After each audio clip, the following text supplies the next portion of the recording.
nosso programa de hoje vai falar sobre o militar brasileiro, sobre as Forças Armadas, sobre o sucateamento dessas Forças Armadas.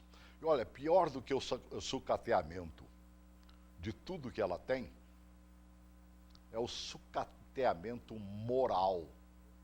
É aquele que pesa sobre o cidadão, a cidadã, que serve ao Exército, à Marinha, à Aeronáutica no nosso Brasil. Nós temos acompanhado algumas coisas que vão acontecendo no âmbito do Legislativo brasileiro. No Senado brasileiro, se tratou deste assunto graças a uma ação do senador Paulo Paim, e na Câmara dos Deputados, também graças à ação do deputado Isalci Lucas. Pouco ou quase nada se fala.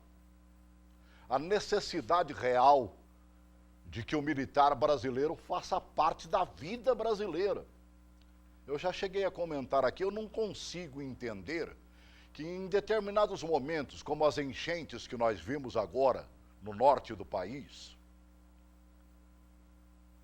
não tenhamos ali a participação efetiva do Exército, da Marinha, da Aeronáutica. Cai uma ponte. Eu me lembro dos bons e áureos tempos em que essa ponte era colocada do dia para a noite graças a uma ação das Forças Armadas brasileiras. E agora? Aonde é que está o militar brasileiro? O que é que ele pode e o que ele deve fazer? Sucatearam tudo. Esta é a grande verdade. Esta é a grande realidade. Para a gente tratar desse assunto, trago aqui o deputado Isalci Lucas. Seja bem-vindo, amigo. Obrigado mais uma vez. Não sabia, você pertenceu às Forças Armadas. Eu fiz CDPOE aqui em Brasília. Fiquei em primeiro lugar, inclusive. Fui homenageado a semana passada. Recebi lá um documento, inclusive, né, que eu não tinha conhecimento, que são minhas notas, né, de quando eu fiquei em primeiro lugar. Recebi uma espada, foi muito bacana. Então, é muito bom quando você retorna à casa assim e recebe uma homenagem, né? Claro. Também fosse comemoração do 54º aniversário do 32. E fui para a NIF, inclusive. Nós vamos conversar durante o programa. Uhum. A primeira turma, eu fui para a NIF da turma, mas foi a primeira turma que se formou sem dar um tiro. E depois eu vou contar para você o porquê. Não é porque eu não quis atirar, não, né? Que era necessário, né? Não, mas sabe, olha só, o que aconteceu? Nós temos aqui em Formosa uma fazenda do Exército, certo, onde você faz os exercícios. A presidenta Dilma passou numa viagem que ela fez, ela teve que deslocar um pouco o avião porque estava em operação na fazenda. Ela simplesmente mandou parar a partir dali, não queria saber de nada, até ela saber o que ficou 2 anos, praticamente, sem operação na fazenda. Real necessária. Uma coisa absurda. Então, essa turma, por incrível que pareça, né, ela foi formada sem dar um tiro de canhão, de obuses, né, no NPOR. Tá bem. Mas deixa eu apresentar os demais convidados. Estou aqui com a Miriam Cristina Stein. Né? Hoje eu não vou falar aquele nome todo. Né? Presidente da AMARP Mulher. Isso, com muita Vamos honra. dizer que é a AMARP, né? Porque logo em seguida eu vou apresentar o meu amigo também.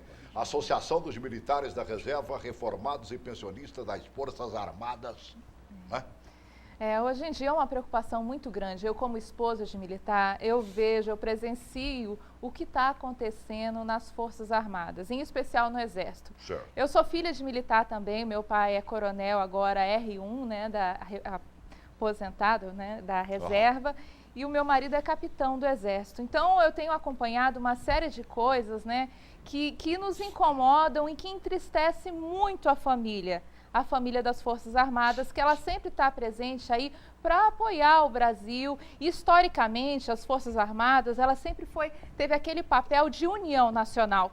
E é isso a nossa intenção, é manter essa união. Houveram movimentos separatistas na nossa história aí, e as Forças Armadas sempre estiveram lá presentes para quê? Para unir essas forças. Tanto é que hoje em dia o Brasil ele está em destaque com relação a isso. Nós não temos problemas territorial com nenhum outro país. Por quê? Graças a esse trabalho das Forças Armadas, né? Então, apresentando também o Genivaldo da Silva, ele é presidente da AMARP, É tanta letrinha na frente, né, amigo? Tantas letrinhas. Né? Seja bem-vindo mais uma vez, Genivaldo. Muito obrigado por tudo. Boa tarde, Genivaldo da Silva, presidente da MARP, Associação dos Militares da Reserva, pensionista reformado das nossas Forças Armadas Brasileiras. Estou aqui presente para falar em nome dos nossos militares da Reserva, pensionista reformado. A lei me faculta, eu sempre falo da lei, a lei 7.524, 17 de julho de 86, sancionado pelo presidente Sarney. A súmula 56 do Supremo Tribunal Federal dá direito a mim, como presidente de uma associação, a se pronunciar com referência a todas as questões, inclusive politicamente. Eu falo isso para que os nossos militares da reserva anotem essa lei e coloquem na pauta e diga para todos, eu falo em nome da lei. Estou presente aqui também para falar das nossas perdas salariais das Forças Armadas, que, aliás, são muitas. Na verdade, é um peso enorme, né? Agora, por que o militar da ativa não pode botar a boca no trombone? Pois é, esse é o regulamento, né? Mas deixa eu dizer para você, esse é o grande problema no Brasil. Em termos de recursos humanos, nós chegamos no fundo do poço em termos das Forças Armadas. Para você ter ideia, eu vou te dar 2 exemplos. Um policial aqui, soldado da Polícia Militar, ganha mais hoje do que um oficial das Forças Armadas. Olha o absurdo. Você sabe que os cubanos estão recebendo aí R$10 mil de salário, mais alimentação e moradia. Os médicos do HFA, do Hospital das Forças Armadas, o edital, R$ 3.194. Então, o que a gente percebe claramente é que a presidenta Dilma tem realmente uma discriminação com as Forças Armadas. É muito claro isso. Né? Mas isso não vem da presidente Dilma. Eu vou defendê-la também. Vem, isso aí é coisa lá do passado, amigo. Não é. O cidadão mais representativo do seu partido, eu sou obrigado a pegar no pé. O Fernando Henrique ficou devendo da mesma maneira. Não, evidente que poderia ter, mas veja bem, o PSDB resgatou a questão da estabilidade econômica. A partir daí é que você tinha como fazer os ajustes das coisas. Agora, as Forças Armadas, e eu não tenho dúvida nenhuma, eu vejo o rancor, né, a forma como eles tratam as Forças Armadas. Eu fiz agora uma comissão geral. Você chega a dizer que é rancor mas mesmo? Não tenha dúvida, é revanchismo mesmo, assim, aberto. Você viu agora a sessão solene dos 50 anos lá de 64, não deixaram nem o Bolsonaro falar, quer dizer, viraram as costas. Que democracia é essa? Né? Na prática não há democracia. Né? O que eles, inclusive, tentam inverter hoje é que na prática 64 houve realmente o apoio da população. O que eles queriam implantar em 64 era realmente o regime cubano no Brasil. Evidente que depois de 64, 68 principalmente, aí sim, daqui que realmente a ditadura veio. Mas até então tinha todo o apoio. Agora, a presidenta Dilma, eu estou tratando essa questão do HFA tem 2 anos. E ninguém resolve isso. Aprovamos agora, Você depois... falou quantas vezes aqui? Várias vezes. Aprovei agora na Comissão de Defesa Nacional um requerimento convocando a ministra do Orçamento, né, a Miriam Belchior, exatamente para tratar dessa questão. É inadmissível isso, o soldado ganha mais do que um oficial das Forças Armadas. Não está errado o soldado ganhar. Eu estou achando que está errado é você não ter feito a devida valorização mas sabe, do salário do cidadão lá. Deixa eu dizer para você, o Brasil, em termos de recursos humanos, está totalmente distorcido. O que acontece? A categoria menor, por exemplo, auditores fiscais, é um grupo menor que tem capacidade de fazer greve. Como é a arrecadação para o governo, o que eles pedem, eles conseguem. Quando você tem uma categoria que pode fazer greve, uma categoria maior, já é prejudicada. Agora, as Forças Armadas sequer podem fazer greve. Então, não podem fazer greve, não pode mobilizar. Tem essa questão da Presidente da República. Não há por parte do Ministro da Defesa, uma defesa intransigente, porque eles têm esse negócio do regulamento, eles têm medo até de falar. Então, por isso é que a Força Armada está desse jeito. Você ouve, por exemplo, num ano como esse, né? É um ano de fazer-se promessas e tomara que se cumpra. Mas o peso político do militar brasileiro. O Renato Augusto estava falando lá de Salvador, Bahia, Genivaldo, e lembrando exatamente o que é que se pode fazer em termos, né, dentro da própria política. Há um peso enorme do voto do militar. Perfeito. Eu queria, inclusive, informar a todos aqui presentes, os nossos brasileiros, que são 8 milhões de votos. 8 milhões de votos no nosso Brasil. Da família militar. Família militar, 8 milhões. Reserva pensionista reformado das Forças Armadas Brasileiras. Eu sempre tenho citado que não é 8 mil, é 8 milhões. E quero, inclusive, agradecer aqui ao nosso ilustre deputado Zalci, que tem nos apoiado sempre, marcando a audiência, buscando essa aproximação com a presidente Dilma Rousseff, que ela não nos atende de forma alguma. Nós temos pagamento 28%, que é a lei 8.622,93, há 13 anos na Câmara Federal, discutindo com a participação de Vossa Excelência aqui presente, que nós agradecemos. Em meu nome, nós somos 8 milhões que agradecem aqui a sua participação, Vossa Excelência, por tudo que o senhor tem feito. Inclusive, não só com a referência ao nosso salário, defasadíssimo, mas com outra referência também que eu vou citar aqui na próxima... Há uma questão... Isso é gravíssimo, deixa eu dizer para você o que aconteceu. O Supremo Tribunal Federal decidiu, já está decidido, que tem que pagar para as Forças Armadas 28,86, que é aquela questão dos planos. Então é inquestionável, já é uma decisão do Supremo. E mesmo assim, o governo não paga. Sequer está no orçamento do ano que vem. Quer dizer, e se fizeram a proposta de dividir em 3 vezes... Decisão judicial decisão do Supremo na mais Tribunal alta Federal. instância. Então, é uma coisa absurda, né? Como eles não podem se manifestar, agora as mulheres dos militares eles falam um pouquinho mais. Mas os militares... Ai dos militares, não, e mesmo se não fosse elas, a figura e da mesmo esposa, elas né? manifestando, eles também correm o risco de serem penalizados, transferidos, porque você sabe que o militar está sujeito a mudar de cidade quando eles querem. Agora, como é que fica essa situação? Vem uma pergunta do Sandro Augusto, lá do Rio de Janeiro, que achei interessante. A unificação de salários nesse país, principalmente do militar. Não teria... Totalmente distorcido. Rolou uma PEC 300 pensando no policial, militar e bombeiro. Não dá para fazer a mesma coisa. Não está na hora, assim como você sabe que há uma certa diferença entre o senador, o deputado federal, o deputado estadual ou distrital como o nosso aqui, depois vem o vereador. Quer dizer, há uma escada. A PEC 300 é para você padronizar o salário dos militares, da Polícia Militar, Corpo de Bombeiro. Certo. Que cada estado tem o seu. Agora, as Forças Armadas, ela já é padronizada. Agora, a distorção é com outras atividades. Com esse padrão que está aí... Vou dar um exemplo para você. No Ministério da Agricultura, o engenheiro hoje do INCRA ganha 4 mil. O engenheiro do Ministério da Agricultura, que era a mesma coisa, ganha 12. Então, quer dizer, não tem nenhum controle e nenhum planejamento de recursos humanos. Quer dizer, quem grita mais, quem faz mais greve, quem tem capacidade de mobilizar, consegue mais. Quer dizer, então, infelizmente, é falta de planejamento. O Carlos Alberto de Uberlândia está fazendo uma colocação. Os militares nunca foram lembrados dentro do legislativo brasileiro. Isso é verdade? Olha, como até o deputado Zalci falou, a perseguição por parte ele da... Ele é um canto solo, parece que ele mais um parlamentar. Ele, graças a Deus... 513 são 2 assoviando a mesma graças música. a Deus nós temos alguém que está levantando essa bandeira. O que acontece é o seguinte, a Constituição proíbe o militar de fazer greve e de se sindicalizar. Só que nós temos que ter na cabeça do militar brasileiro que nós, só das Forças Armadas do Exército, são mais de 240 mil militares, sem contar os mais de 8 mil militares aposentados e pensionistas. Certo. Então é um número muito grande, um número muito representativo, que pode fazer a diferença numa eleição. O que acontece? Que nós vemos o seguinte, a presidente Dilma...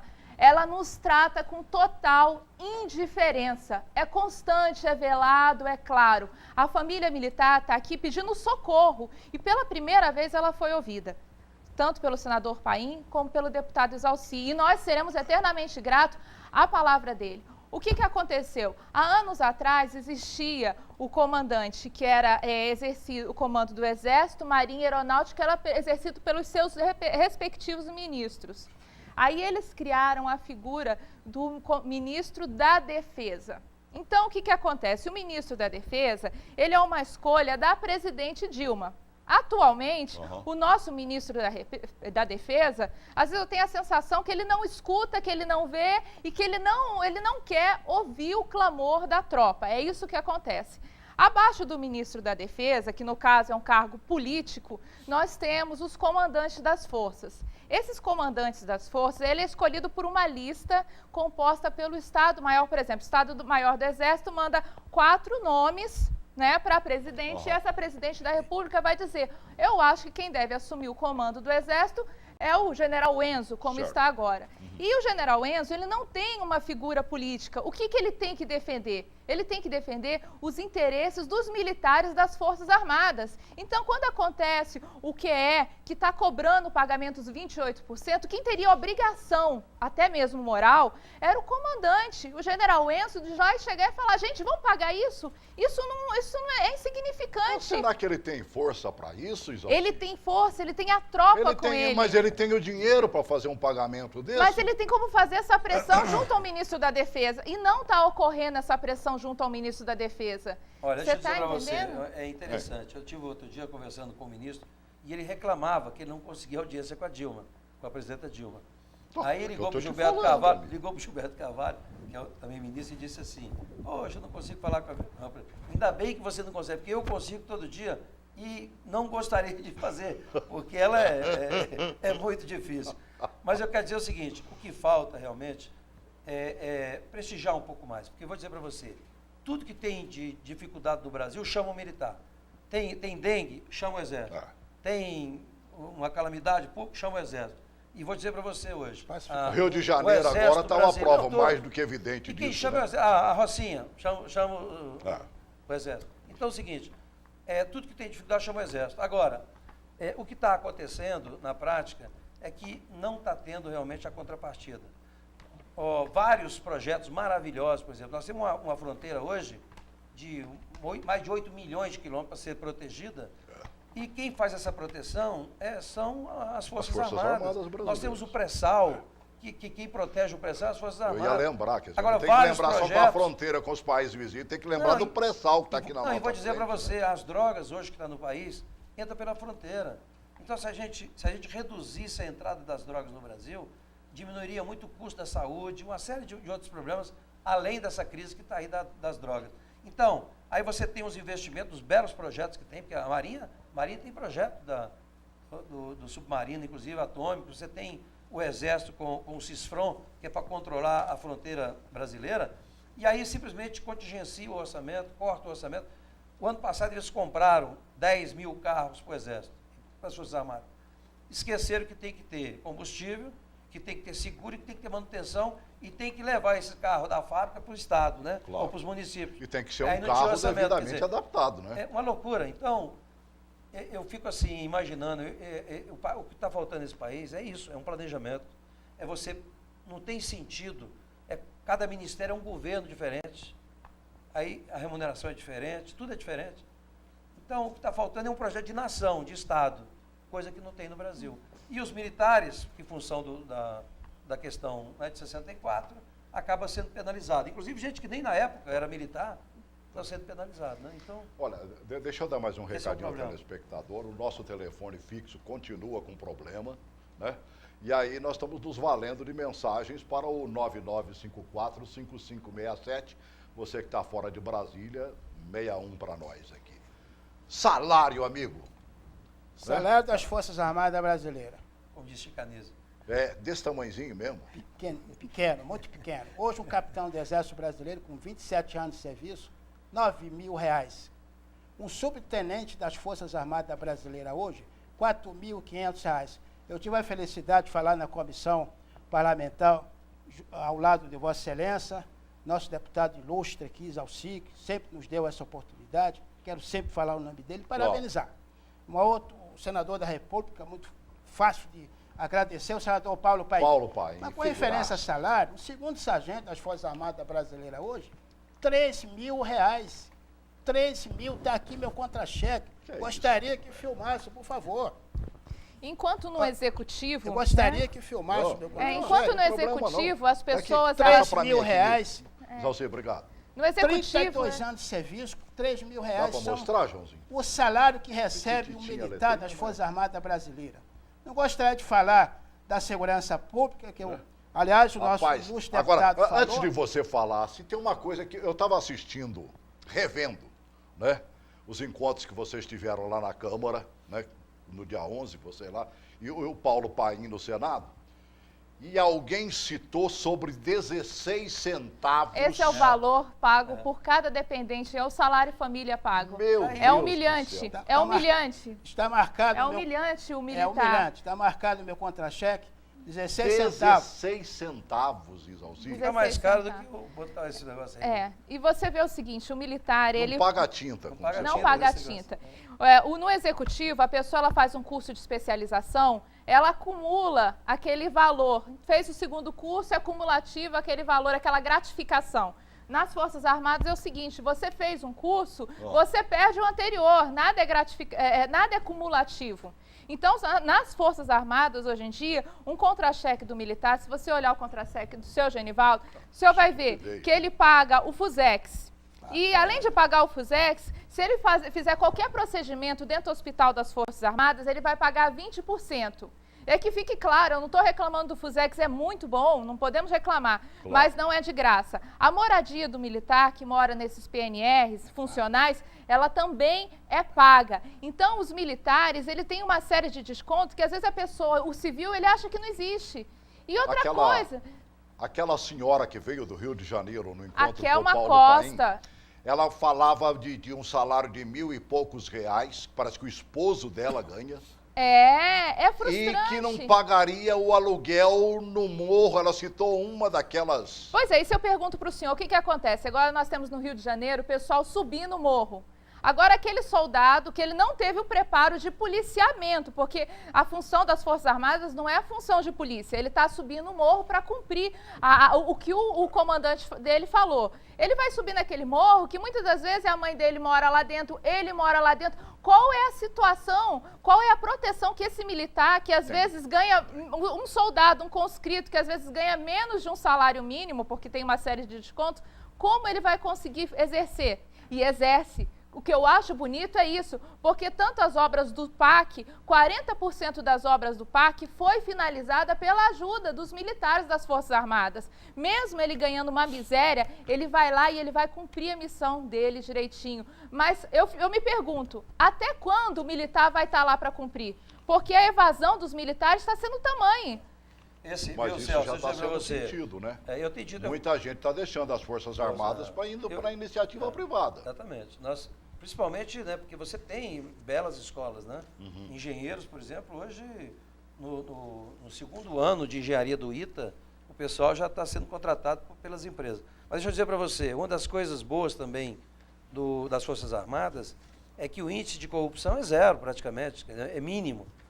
E eu disse aqui já no programa, né, eu estive conversando com o comandante aquela vez, e disse o seguinte, que ele gostaria muito de botar uma plaquinha nas obras do Exército. Aqui começa a obra do Exército, aqui termina a obra do Exército. Porque as obras que são feitas pelo Exército, pelas Forças Armadas... Elas acontecem, né? Acontecem, obedecem às especificações, não tem superfaturamento, não tem aditivo, totalmente contrário ao que da iniciativa privada, que antes de terminar a obra, você vê a transposição do Rio São Francisco, a parte que o Exército fez está pronta.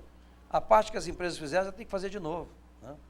Agora, quase tudo, ou praticamente tudo, passa por dentro do legislativo brasileiro. Não há o que não se solucione, não que se busque solução sem passar dentro do Congresso Nacional. Agora, por que a gente não encontra tanto amparo e ouve vozes, como diz o outro, isoladas dentro do Congresso falando da importância de corrigir um erro do sucateamento das Forças Armadas brasileiras? Eu vou dizer muito claramente, é porque a maioria, digo hoje, claro, a maioria dos políticos hoje, infelizmente, estão preocupados com a sua reeleição ou com o projeto de poder. Então você vê toda semana o que está acontecendo. Agora, o vice-presidente da Câmara. Né? Aí vem a Petrobras. Terrível, né? Cada dia vem uma coisa diferente. Então, as pessoas ficam preocupadas com a campanha, como arrecadar recursos, porque ninguém se elege sem recursos, aí distribui o governo todo, e você vê as maracutaias que fazem, e não tem tempo para cuidar do que tem que fazer, que é um planejamento para a nação, fazer essa questão dos recursos humanos, que é inadmissível você ter a comparação do policial militar com os oficiais das Forças Armadas, é inadmissível você ter um engenheiro do mesmo governo, porque na prática quem paga tudo isso aí somos nós, os contribuintes. Claro. O que eu fico assim admirado, falei eu na CNI semana passada, na Confederação Nacional da Indústria, os nossos empresários, não digo que são frouxos, mas são muito omissos. Eles pagam impostos, ali uma dificuldade danada. E aí eu estou dizendo para eles, gente, este governo não tem nenhum controle de gasto público. Na arrecadação, são experts, né? Você já deve ter recebido sua declaração pronta. É só apertar um botãozinho confirmando. Agora, o gasto público, agora a grana, para onde vai a grana, eles não têm controle nenhum, né? Então, o que está faltando realmente é isso. É alguém que tem um planejamento. Não, eles têm controle. Tem controle da minha grana que recebo salário. Não, né? Você viu assalariado? Não, vocês, então, assalariado. Olha, sabe quanto a tabela de imposto de renda que determina o desconto do imposto de renda na fonte? Está defasado 62%. E ninguém faz nada, ninguém fala nada. Eles, né? Lógico, e vão criando cada dia um imposto diferente, uma taxa diferente, e as coisas vão acontecendo. É uma vergonha. Quando a gente vê, é que o PT coloca o Brasil é um país de todos. Quem são esses todos? Porque o que eu estou vendo aqui é uma torre de Babel, que cada um lá dentro do Congresso fala o que bem entende. Graças a Deus, o deputado Exalci acolheu o que os militares vão lá, porque eu vou dizer uma coisa para o senhor.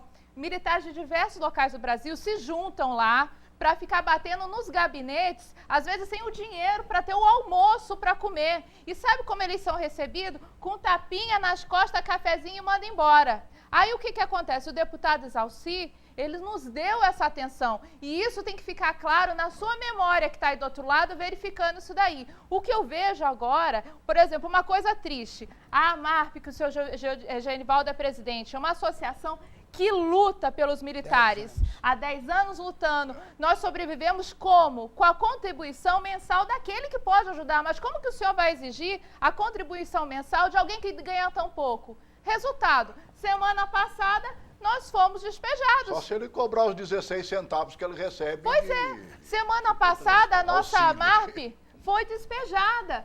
Nós tivemos que sair, o senhor Genivaldo teve que sair com as coisinhas dele nas costas, defendendo a família militar. E agora? Teve que mudar, inclusive, você mudou a sede, não mudou? Mudou. Exatamente para poder dar conta de pagar o aluguel, não mudou? Mudei. Exatamente, confirmo as palavras aqui da nossa vice-presidente da AMAR. É uma satisfação enorme apresentá-la, porque ela vai ser uma grande representante aqui dos nossos militares e dos nossos amigos civis também. Com a presença de alguns, que acho que não tem, hoje não poderia citar nome. Mas com certeza que nós vamos dar um apoio àqueles que abriram as portas para os nossos militares.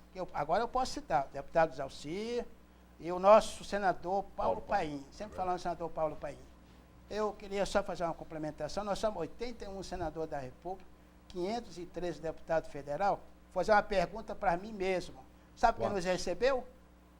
Deputado Exalci, graças a ele que abriu as portas. E, aliás, não abriu a porta agora, não. Isso aqui há muito tempo. Naquele encontro com o senador Paulo Paim, ele fez questão de dizer que você vai lá todo dia, outro dia também. E ele gosta disso. Então, sou um parlamentar que nós temos que referenciar. Tá certo. Tá? Não podemos esquecer, parlamentar. Acabei de citar. 81 senadores, 513, mas só um ou dois está aqui um presente. E abrir as portas para os nossos militares das Forças Armadas Brasileiras. Não travam as mulheres dos militares, não? Vamos honrar, olha, aquela senhora que veio do Rio de Janeiro, como é que é o nome dela? Raquel Costa, uma guerreira da causa militar. Vamos lembrar da Ivane Luzardo, que cumpriu um papel importante. Foi de uma, eu ia dizer, muito doida, necessária naquele momento em que ela fez os panelaços lá embaixo no Congresso, né? Mas na você quer ver uma esplanada coisa? dos ministérios.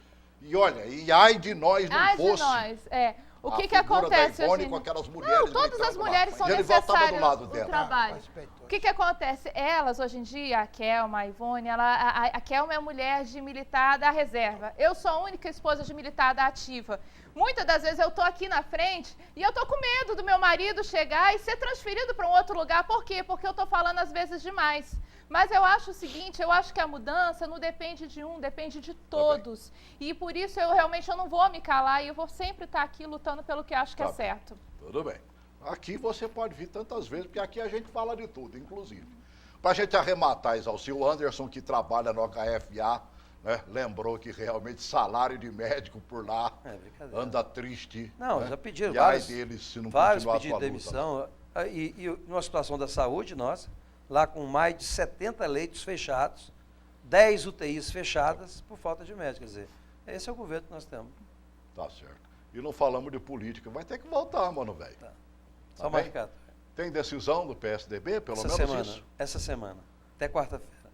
Sai decisão para valer mesmo. Sai um candidato? Sai, vamos ver. Tá. Obrigado por ter Um vindo. abraço. Obrigado. Obrigado. Grande abraço. Obrigado pela sua participação e por estar conosco sempre. Grande abraço.